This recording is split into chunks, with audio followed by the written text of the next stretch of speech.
Hello, welcome to veena Raghava cooking channel. ఇవాళ బెండకాయతో మజ్జిగ పులుసు చూపించబోతున్నాను.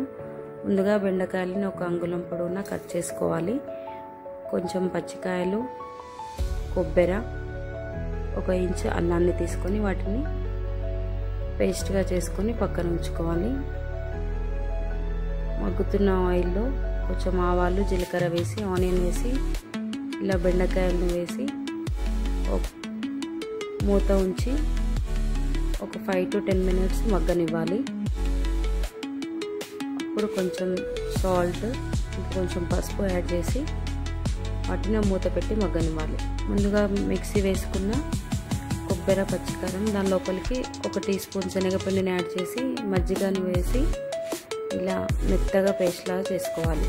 ఈ పేస్ట్లా చేసుకున్న మిశ్రమాన్ని ఇప్పుడు బెండకాయల్లోకి యాడ్ చేసుకొని